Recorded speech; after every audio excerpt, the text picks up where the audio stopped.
Welcome back, ladies, gents, Kents.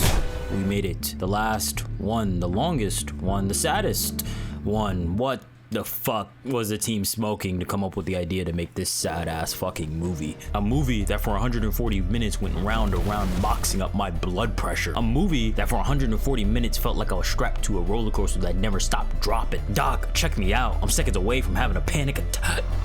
The point is, this movie is stressful. If you haven't checked out my previous 2 videos covering the last 2 movies, I urge you to do so, because now it's time to talk about War on the Planet of the Apes.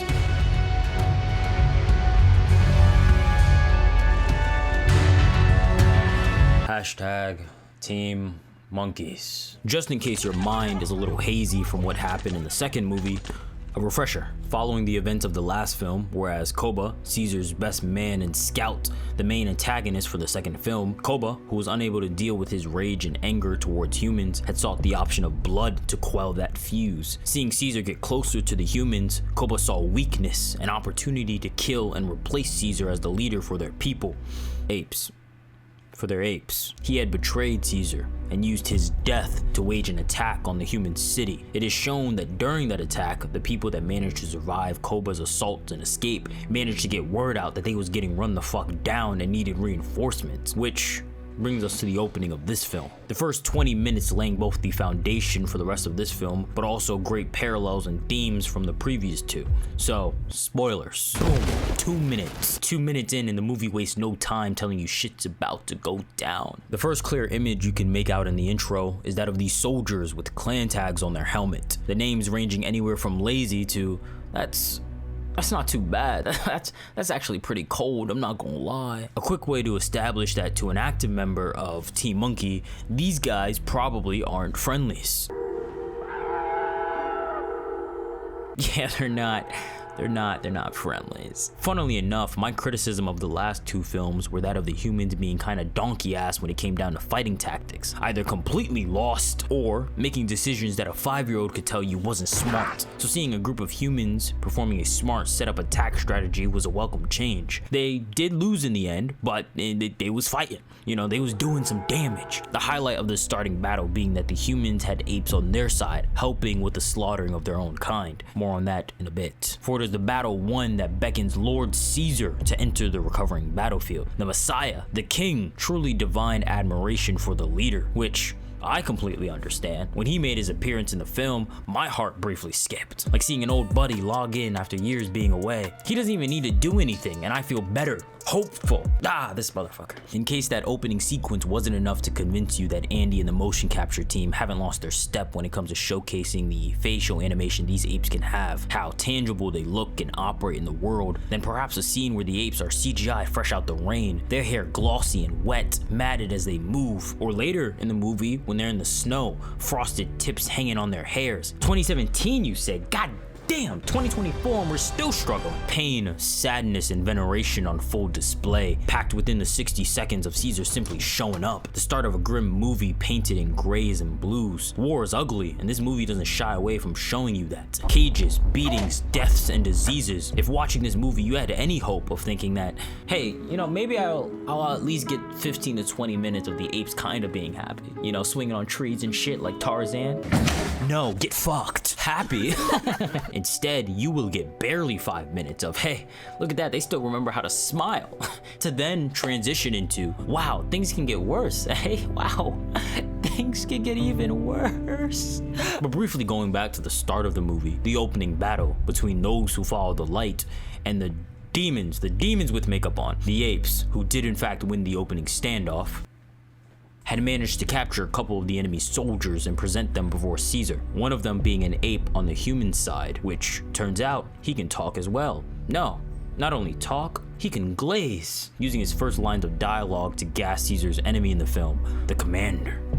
Their colonel has all power. Dread it, run from it, it doesn't matter. He will fuck you up. It's only a matter of time before this war is over. And once Gordy here finished giving his spiel, rightfully so, everyone in the room fucking panicked. Upon hearing the talking of shit, Caesar opts to detain the ape and asks for the humans to free them and send them back to their commander as a token of peace, which, in hindsight, this motherfucker should have been gutted. Remains painted on the tree trunks, goddammit. The others, nah, whatever, you know, free them. But this motherfucker, well, he was just another unfortunate casualty. Though, I will say that is my inner bloodlust speaking, as someone who was hurt by his future actions. As if Caesar did do what I suggested, there's a chance negotiations down the line in the film could have been a lot bloodier. Bloodier, you say?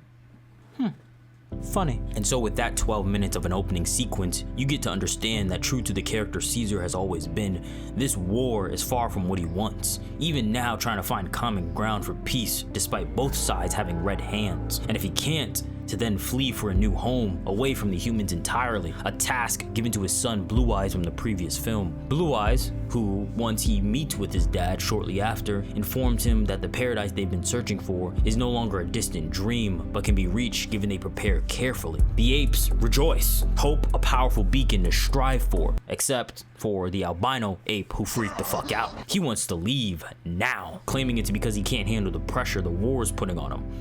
Apparently. And so with that news, the 5 minutes of smiling I mentioned earlier, congrats, you get that now. Caesar hugging his son and wife, you know, let's go. We're gonna make it, you know, peace, prosperity. You know, we're gonna get out of this. We're gonna... What's that? Is that green lights? Rope. Oh no. The soldiers somehow finding out the location of their home, which, you know, however that happened, causes the rest of this movie to be a series of many painful falls. The soldiers that arrived at the base was on a mission to take out Caesar, but ended up taking out 2 others instead. Caesar's wife and son, Blue Eyes. Blue Eyes, Now, I love this series, if you can't tell by the videos I'm making on them, but this moment here pisses me off so much. To this day, I still think the decision to kill Blue Eyes the way they did felt so incredibly ass. The mother, yeah, her dying like that ain't too bad. You know, her only scenes in the last 2 movies, she was making babies or dying. So her final outing in this film being more so for motivations, you know, fair enough. But Blue Eyes, what a way to snuff any kind of build-up for him based on the last movie, which Blue Eyes' last movie wasn't the main focus. That role was for Koba and Caesar, but he did serve as one of the more important characters that the movie told their themes through. Naive and easily manipulated, to take up arms against the humans out of fear and bias. You know, it's not till the end of the movie, while seeing his dad, that he stages a coup and fights with him. Like I said, it's not crazy in terms of what he got as a character, but it was a baseline that you would expect to go a little farther than an early grave 20 minutes into the 3rd movie. If you're gonna have him die, why not later in the movie? Maybe in place of Gordy here, it's his son, and up until that point, you can have father and son moments, interesting dialogue and exchanges. You know, I tend to get more upset about characters when their potential is so thoroughly snuffed the way this was. What they could have said, could have done, and for this trilogy, I think this is one of those rare, they missed the mark on execution. It's hunting season. They brought the rifle, they aimed the scope, but god damn it, they hit the trees. But bad decisions aside, the moment did what the moment intended. Anger. So much fucking anger. Caesar, upset as well over the decision to kill his son, bum rushes the culprit. The writer? I wish. No, it's Merle. God damn it, it's Merle. It's Merle. That's not right. The commander, who as glazed earlier, is the shit and will fuck up your shit. That murder being but a taste of what he's capable of. He makes his getaway up the side of a waterfall, leaving Caesar to stir and seethe. Now, I made a comment last vid on how the writers for this trilogy managed to impress me by not only building on the themes established every movie, but also giving Caesar distinct and sensible story arcs in each film, finding a character flaw that Caesar has to grapple and overcome in order to better himself as a leader for his people. Apes. For his apes. This movie feeling like a direct answer to Koba's anger from last film. When you carry that kind of resentment and pain from the humans, how far are you willing to go? Would you be able to stop yourself even if those around you continue to suffer because of it? The answer for Koba being no.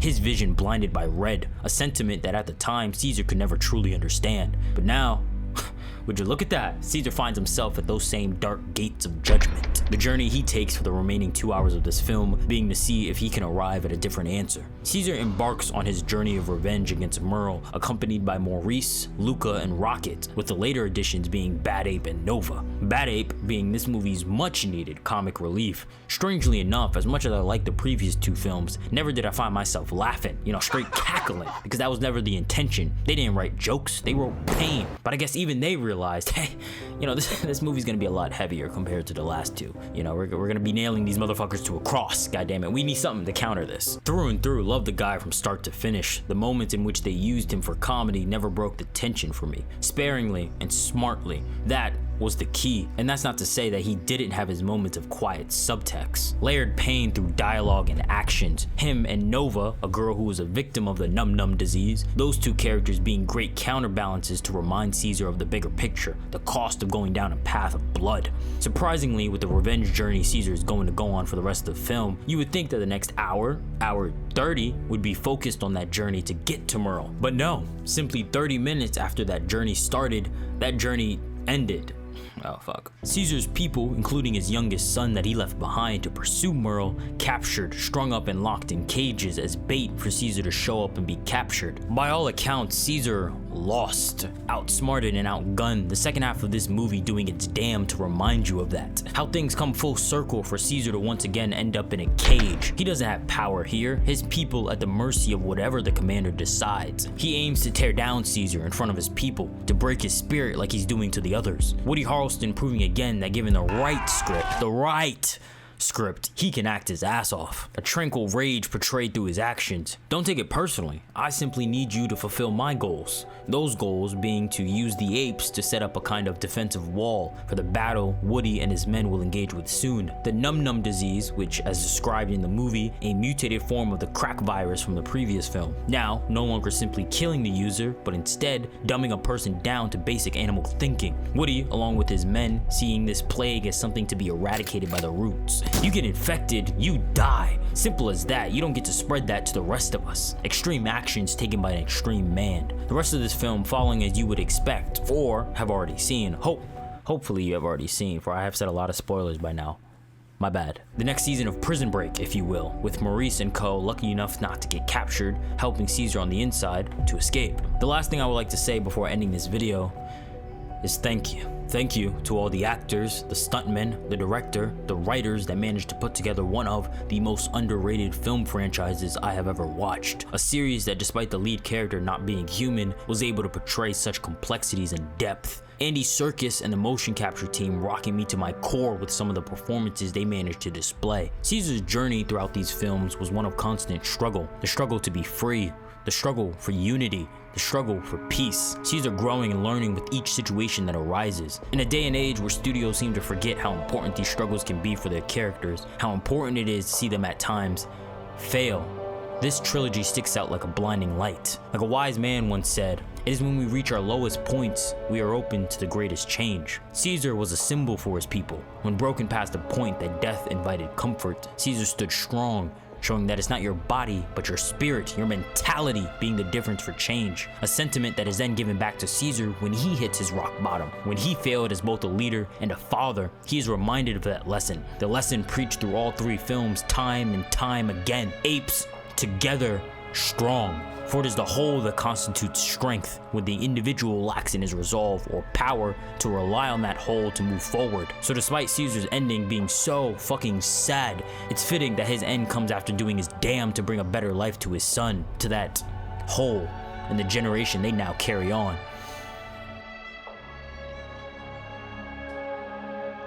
If you enjoyed the vid, like, sub, comment. If you didn't enjoy the vid, like, sub, comment. There's a couple other videos I got planned, including The Boys and some other like anime shenanigans that's coming out in the next couple weeks. So follow the socials, stay up to date, hit the bell, all the YouTube stuff. I'm trying to get better with communicating, and you should be there to see that. Last thing regarding Kingdom of the Apes, the fourth / spin-off film. I watched it. I liked it.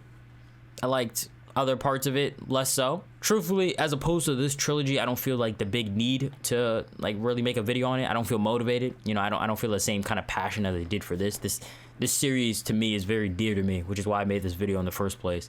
And as for Kingdom of the Apes, I don't really have that same attachment yet. You know, maybe that'll change with, you know, other movies, or maybe I just change down the line, but we'll see. But yeah, all right, bye-bye. That's too long. Bye-bye. Bye-bye.